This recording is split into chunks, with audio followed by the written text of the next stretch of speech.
ጤና ይስጥልን አድማጮች፣ ይህ አዋዜ ልዩ ላልሰማችሁ ነው። ከመረጃዎቹ ጋር አብርሃም መኳንንት ነኝ። እስራኤል በሊባኖስ በፈጸመችው ጥቃት ቢያንስ 31 ሰዎች ተገድለዋል ተባለ። ሄዝቦላ ለረጅም ጊዜ ጦርነት ዝግጁ መሆኑንም ይፋ አድርጓል። አሜሪካ ተጨማሪ ወታደሮችንና የጦር መርከቦችን ወደ መካከለኛው ምስራቅ እየላከች መሆኑ ተዘገበ። በሳውዲ አረቢያ በሚገኝ የአየር ኃይል ሰፈር ላይ በተሰነዘረ የኢራን የሚሳኤል ጥቃት 5 የአሜሪካ ነዳጅ ጫኝ አውሮፕላኖች መመታታቸውም ተሰምቷል። እነዚህንና ሌሎች ጉዳዮችን በዝርዝር እናስደምጣችኋለን። አብራችሁን ቆዩም።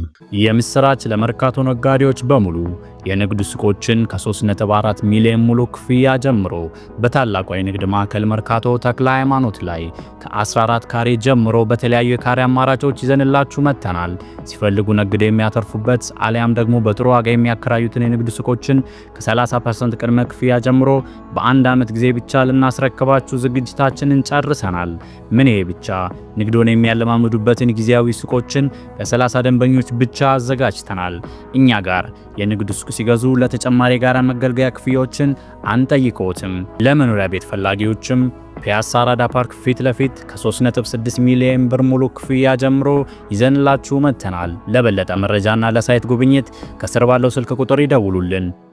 እስራኤል በሊባኖስ በፈጸመችው ጥቃት ቢያንስ 31 ሰዎች ሲገደሉ ሄዝቦላ ለረጅም ጊዜ ጦርነት ዝግጁ መሆኑን ገልጿል። እስራኤል በቤሩት በቤቃ ሸለቆና በደቡባዊ ሊባኖስ ባደረሰችው ጥቃት ባለፉት 14 ቀናቶች ውስጥ የሟቾች ቁጥር ከ773 በላይ ደርሷልም ተብሏል። የሊባኖስ ብሔራዊ የዜና አገልግሎትና የአይን እማኞች እንደገለጹት እስራኤል ከትላንት አርብ ጠዋት ጀምሮ በመላ ሊባኖስ በፈጸመችው ጥቃት ቢያንስ 31 ሰዎችን ገድላለች፣ በርካቶችን ማቁስላለች። በደቡባዊ ሊባኖስ ሲዶን ከተማ ዳርቻ በሚገኝ የመኖሪያ ህንፃ ላይ በደረሰ ጥቃት ቢያንስ 8 ሰዎች ሲገደሉ 9 የሚሆኑት ደግሞ መቁሰላቸው ተሰምቷል። በተጨማሪም የሄዝቦላ መሪ ናኢም ቃሲም ቡድናቸው ከእስራኤል ጋር ለረጅም ጊዜ ለሚዘልቅ ግጭት ዝግጁ መሆኑን ገልጸዋል። ቃሲም የቅርብ ጊዜው ጦርነት ከተቀሰቀሰ በኋላ በሰጡት ሁለተኛው የቴሌቪዥን ንግግራቸው ለረጅም ጊዜ ለሚቆይ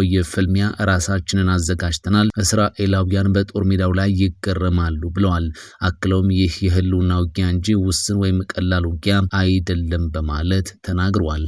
በህዳር 2024 የተደረሰው የተኩስ አቁም ስምምነት ቢኖርም የኢራን የበላይ መሪ አያቶላህ አሊ ካሜኒ በቴህራን መገደላቸውን ተከትሎ ሄዝቦላ በእስራኤል የጦር ሰፈሮች ላይ ጥቃት መሰንዘር የጀመረው መጋቢት 2 ነበር። እስራኤል በዚሁ ዕለት በቤሩት ደቡባዊ የከተማ ዳርቻዎችና በደቡብና ምስራቃዊ ሊባኖስ ላይ የአየር ድብደባ በማድረግ ጦርነቱን እንዲስፋፋ አድርጋለች። እንዲሁም ከፌብሩዋሪ 28 ጀምሮ ከአሜሪካ ጋር በጋራ በኢራን ላይ ዘመቻ ከከፈተች በኋላ በመጋቢት 3 ቀን በደቡባዊ ሊባኖስ በኩል ውስን የሆነ የምድር ወረራ ጀምራለች። የሊባኖስ ባለስልጣናት ሐሙስ ምሽት እንደገለጹት እስራኤል በአገሪቱ ላይ የምታደርሰው ጥቃት መጠኑ እየሰፋ በመምጣቱ እስካሁን ወደ 800 የሚጠጉ ሰዎች ሲገደሉ 1933 የሚሆኑት ደግሞ ቆስለዋል። እንዲሁም ወደ 822 የሚጠጉ ሰዎች ደግሞ ከቤት ንብረታቸው እንዲፈናቀሉ ተደርገዋል። አሜሪካ ተጨማሪ ወታደሮችንና የጦር መርከቦችን ወደ መካከለኛው ምስራቅ እየላከች መሆኑ ተዘገበ። በጃፓን የሚገኘው ዩኤስኤስ ትሪፖሊ የተሰኘው የጦር መርከብና በውስጡ የያዛቸው ወታደሮች ወደ መካከለኛው ምስራቅ እያመሩ መሆኑን ወል ስትሬት ጆርናል 3 የአሜሪካ ባለስልጣናትን ጠቅሶ ዘግቧል። ኢራን በሆርሙዝ ወሽመጥ ላይ የምታደርሰውን ጥቃት ማጠናከሯን ተከትሎ ፔንታጎን ተጨማሪ የጦር መርከቦችን ወደ አካባቢው ለመላክ እያሰበ መሆኑ ተገልጿል። እንደ ዘገባው ከሆነ የመከላከያ ሚኒስትሩ ፔት ሄግሴት ከአሜሪካ መከላከያ እዝ የቀረበላቸውን ጥያቄ አጽድቀዋል። ይህም በተለምዶ በርካታ የጦር መርከቦችንና 5000 የሚጠጉ የባህር ኃይል ወታደሮችን የያዘ ግብረ ኃይል ወደ አካባቢው መላክን ያካትታል። ሁለቱ ባለስልጣናት እንደገለጹት በጃፓን የሚገኘው ዩኤስኤስ ትሪፖሊና አብረውት ያሉት ወታደሮች አሁን ወደ መካከለኛው ምስራቅ እያመሩ ነው። ቀደም ብለው ወደ አካባቢው የገቡ የባህር ኃይል ወታደሮችም በኢራን ላይ የተደረገ ያለውን ጦርነት በመደገፍ ላይ እንደሚገኙ ባለስልጣናቱ ተናግረዋል። የመከላከያ ሚኒስትር ፔት ሄግሴት በኢራን ላይ የተካሄደ ያለው ጦርነት የሆርሙዝ ወሽመጥን ለረጅም ጊዜ ሊዘጋ ይችላል የሚለውን ስጋት ውድቅ አድርገዋል። ኢራን በወሽመጡ ላይ ከፍተኛ ተስፋ መቁረጥ ውስጥ ገብታ እየተንቀሳቀሰች ነው ያሉት ሚኒስትሩ እኛ ጉዳዩን እየተከታተልን ነው ብለዋል። ወሽመጡ መቼ ሙሉ በሙሉ ለትራንስፖርት ክፍት ይሆናል ተብሎ ሲጠየቁም በአሁኑ ወቅት መጓጓዝን እያደናቀፈ ያለው ብቸኛው ነገር ኢራን በመርከቦች ላይ የምትተኩሰው ጥይት ነው ብለዋል። አሜሪካ ለማንኛውም አማራጭ ዝግጁ መሆኗን የገለጹት መከላከያ ሚኒስትሩ የንግድ ዕቃዎች ፍሰት እንዲስተጓጎል እንደማይፈቅዱም አስታውቋል። በሳውዲ አረቢያ በሚገኝ የአየር ኃይል ሰፈር ላይ በተሰነዘረ የኢራን የሚሳኤል ጥቃት 5 የአሜሪካ ነዳጅ ጫኝ አውሮፕላኖች ተመቷል። በሳውዲ አረቢያ በሚገኘው የፕሪንስ ሱልጣን አየር ኃይል ሰፈር ላይ ኢራን በሰነዘረችው የሚሳኤል ጥቃት 5 የአሜሪካ አየር ኃይል የነዳጅ ጫኝ አውሮፕላኖች ጉዳት እንደደረሰባቸው ቲአርቲ ዘግቧል። በጥቃቱ የሰው ሕይወት እንዳልጠፋም ተነግሯል። ወል ስትሬት ጆርናል 2 የአሜሪካ ባለስልጣናትን ጠቅሶ ትላንት አርብ እንደዘገበው 5ቱ የአሜሪካ አየር ኃይል የነዳጅ ጫኝ አውሮፕላኖች የተመቱት መሬት ላይ አርፈው በነበረበት ወቅት ነው ብሏል። አውሮፕላኖቹ ሙሉ በሙሉ እንዳልወደሙና በአሁኑ ወቅትም ጥገና እየተደረገላቸው መሆኑን ዘገባው አክሎ ገልጿል። እንደ ወል ስትሬት ጆርናል ዘገባ ከሆነ ኦፕሬሽን ኤፒክ ፊውሪ ከተጀመረ ወዲህ እስካሁን በድምሩ 7 የአሜሪካ የነዳጅ ጫኝ አውሮፕላኖች ወድመዋል አሊያም ጉዳት ደርሶባቸዋል። ይህ በእንዲህ እንዳለ ሐሙስ ዕለት 2 ኬሲ 135 የተሰኙ የነዳጅ ጫኝ አውሮፕላኖች በአየር ላይ ተጋጭተው አንደኛው መሬት ላይ ወድቋል።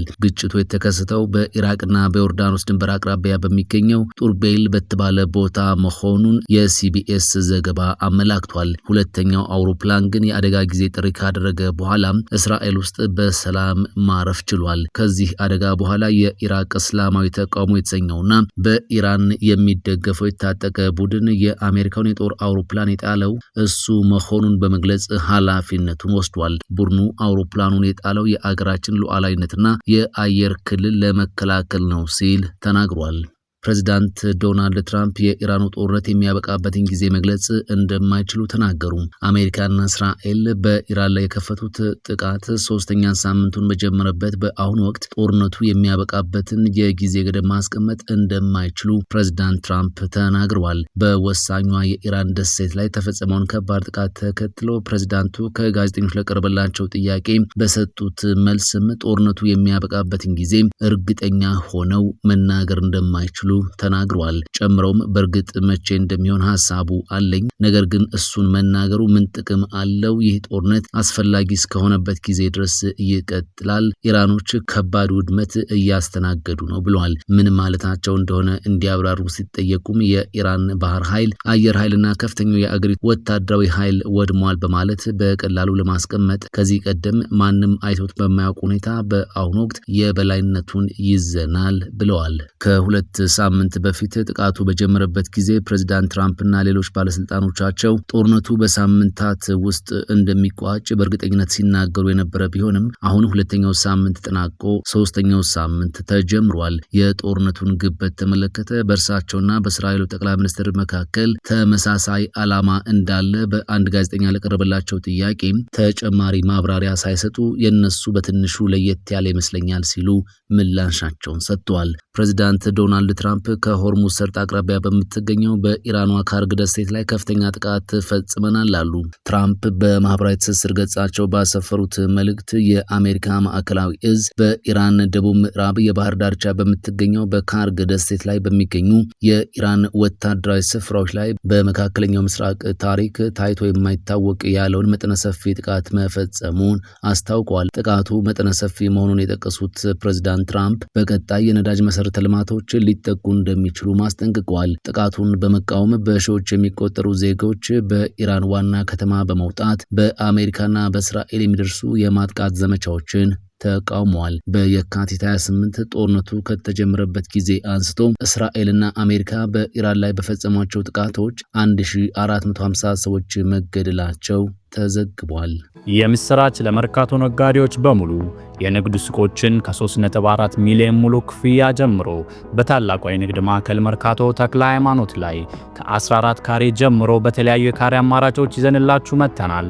ሲፈልጉ ነግደው የሚያተርፉበት አሊያም ደግሞ በጥሩ ዋጋ የሚያከራዩትን የንግድ ሱቆችን ከ30% ቅድመ ክፍያ ጀምሮ በአንድ ዓመት ጊዜ ብቻ ልናስረክባችሁ ዝግጅታችንን ጨርሰናል። ምን ይሄ ብቻ! ንግዶን የሚያለማምዱበትን ጊዜያዊ ሱቆችን ለ30 ደንበኞች ብቻ አዘጋጅተናል። እኛ ጋር የንግድ ሱቅ ሲገዙ ለተጨማሪ ጋራ መገልገያ ክፍያዎችን አንጠይቆትም። ለመኖሪያ ቤት ፈላጊዎችም ፒያሳ አራዳ ፓርክ ፊት ለፊት ከ3.6 ሚሊዮን ብር ሙሉ ክፍያ ጀምሮ ይዘንላችሁ መጥተናል። ለበለጠ መረጃና ለሳይት ጉብኝት ከስር ባለው ስልክ ቁጥር ይደውሉልን። ፈጣን ያልተሰሙ መረጃዎችንና ትኩስ የኪነ ጥበብ ዜናዎችን ለማግኘት የቁም ነገር ሚዲያ የዩቲዩብ ቻናልን በመቀላቀል ቤተሰብ የሆኑ ቻናላችንን ሰብስክራይብ ያድርጉ። በቲክቶክም አለን። ቁም ነገር ሚዲያ ኦፊሻል ብለው ይከተሉን። እናመሰግናለን። ቁም ነገር ሚዲያ፣ ለቁም ነገር እንሰራለን።